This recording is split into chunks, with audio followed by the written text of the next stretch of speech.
Hi, this reading is for Carmen. We're going to look at the love and luck forecast for you. So when I look at your chart, the inner chart is actually your natal chart, and on the outside is current transits that are going on in the sky right now. So what's pretty neat about this is you can see where you're natally blessed with good fortune in certain areas. I want to start there because when you know that power in yourself, you're able to harness it a little bit easier. And that's what this is all about. Let's access areas within you that you can feel confident in already. And then we can talk about where else it's passing in the sky over a blessing for you, too. So, starting with your Venus in Leo in the 10th house, you have a natal placement here of the gift of climbing to your fullest potential. So the 10th house is traditionally career, public image. It doesn't necessarily have to be something that you get paid for, but it's something that you are aspiring to be. So it's kind of like the top of whatever your mountain looks like. What is the ultimate goal for you? What's something that you really desire to master? It's the house of mastery. It's traditionally ruled by Capricorn, which is the sign of the goat that slowly climbs up to the top of the mountain. No matter how long it takes, the journey is not over until he has reached the top and he is the master of his skill.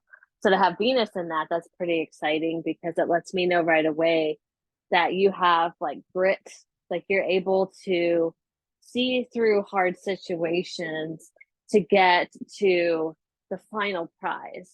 And it's in the sign of Leo, which is a fixed sign. So that means that it's just like a layer of determination inside of you. So to have that in that house, just really the sky's the limit on what you actually want to achieve. Whatever you're gonna aim for as your prize, you have the longevity of the will to get it, and you have the blessing of Venus to achieve it. So Venus is one of our benefit placements. It benefits you because it attracts ease and harmony and peace. And in this position, once you're on the right track to that, you're going to feel an inner sense of that harmony and peace within yourself. In the sign of Leo, it gives you this like passion too. It's making you really like you probably are someone who gets really fired up about causes of people that you care about. So that protective fire energy can really light you up. And it's in the sign of Leo makes me think like that mama bear energy. I know you're going through some changes in your life. So I would say lean into this Venus fire Leo sign in the house of getting what you want. If you're starting over, but the goal is independence, autonomy within yourself, and raising your family the way you want to, that's all this energy. That's great because that's going to really make you feel alive and like you're unstoppable. And even though it might take a while, right? This is the top of the mountain, but you can clearly visualize that goal, that end prize, and continue to motivate yourself over and over again and light that fire again. Fire is the birth energy, the right to life energy, the idea that it's just going to get energized over and over. And you have this inside of you already. You were born with it. So it's really something that you could lean into to keep you motivated and keep your eye on the goal, even when things get hard for you. What is interesting too is that your sun is also natally in the 10th house. So you have this, even though it's in a different sign, it's still in the same house. And it's that same long term focus. And it's this leadership energy because it's a loose conjunction to your MC. And when this happens in a birth chart, you get somebody who's not afraid of hard work and who kind of always knows that they're going to have some greater purpose that they have to rise to. It's like this destiny feeling, and you're not going to let other people hold you back. So in life, you get challenged with people who want to kind of pull you down because it's not fun when you're around people that are going to go farther than you in life. So people like try to pull that energy down. But your challenge, your sun is at the top of your chart, is to rise above it and be the shining star in your own story and to reach what your highest potential is. Some people will settle in life, but your chart is not going to let you settle. The sun's on the top. You want to achieve your greatest identity in this life. So you're going to work for it. There's going to be hard times, some challenges. Your natal chart pulled up. I know there's some strong oppositions in your chart. That's not what this reading's about. But the challenges there are only to help build this character in you and keep that perseverance alive. It's going to ask you, are you sure you don't want to settle? Are you sure you don't want to stop here? And your answer is no, I'm not. I'm not going to stop until I reach my best self and the life that I really want for myself. I don't care how hard it is. So natally, your Jupiter's in your ninth house in Jupiter. So that is a classic placement. That's the home that Jupiter likes to be in the ninth house. It expands whatever it touches. So you would do well to go to school at any age.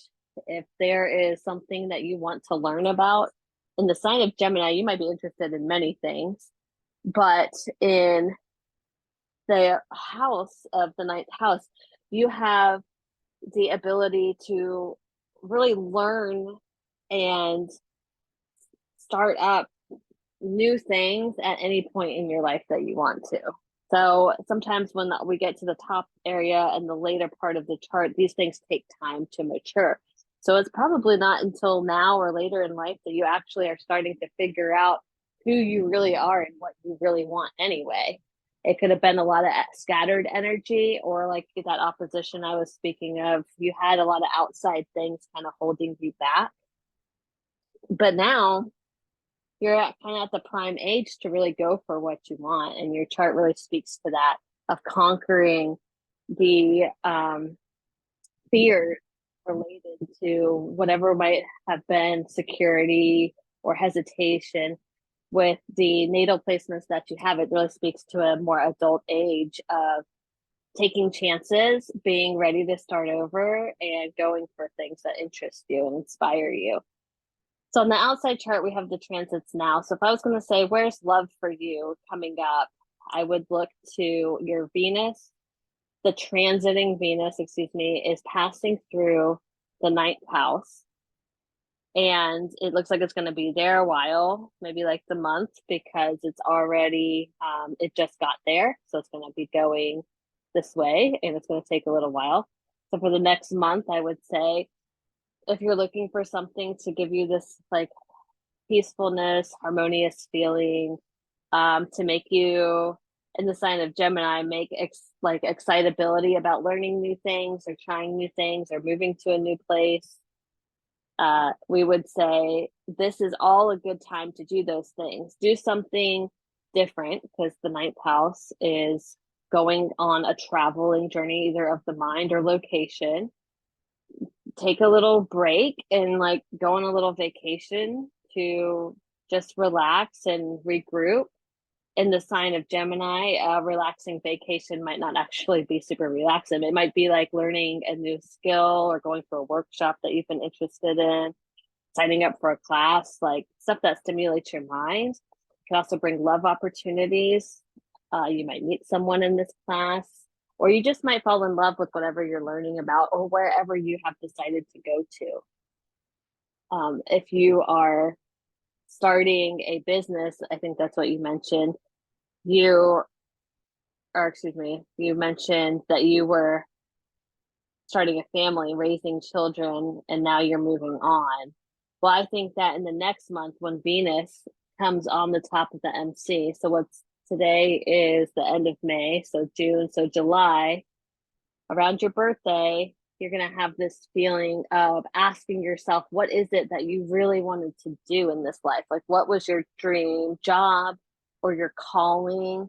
Have you done it? Are you working towards that?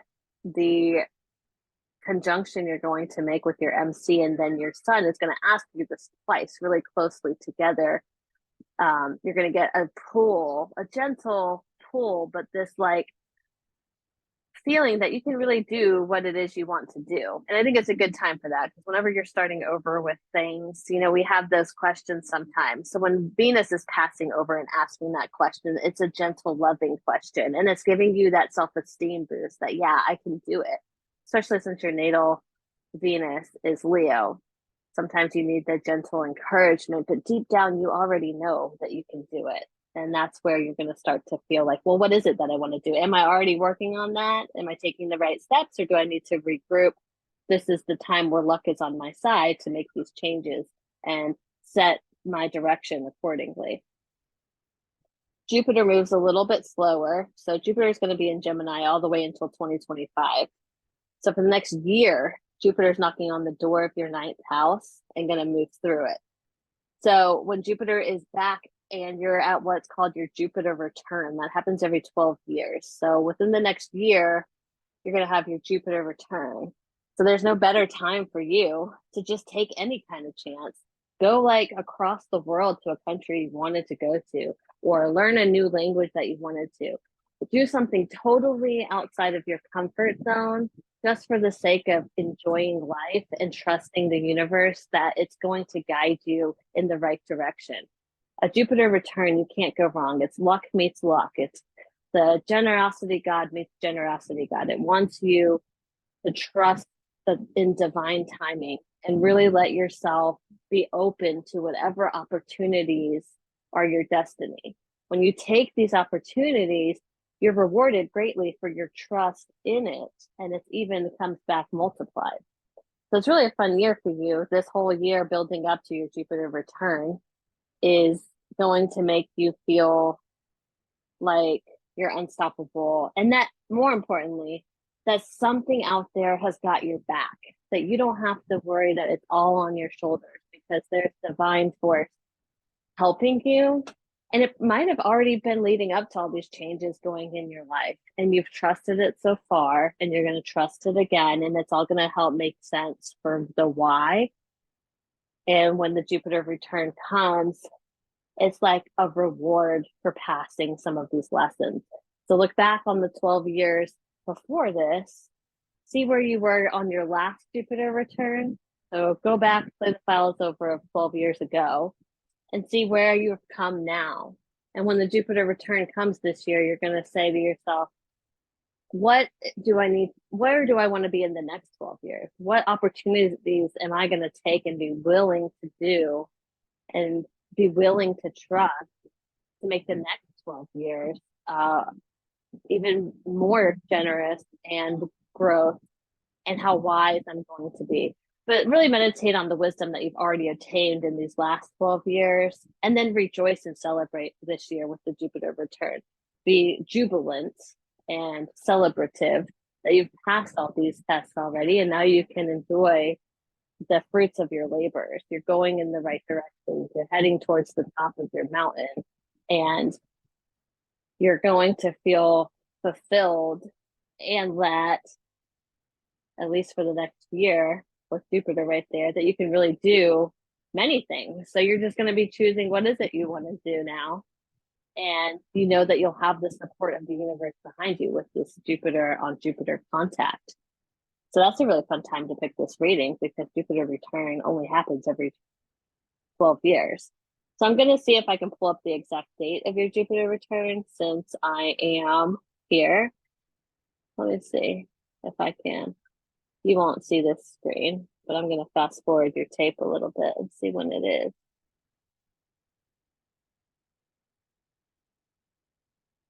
It is 25 degrees in September, 21 October.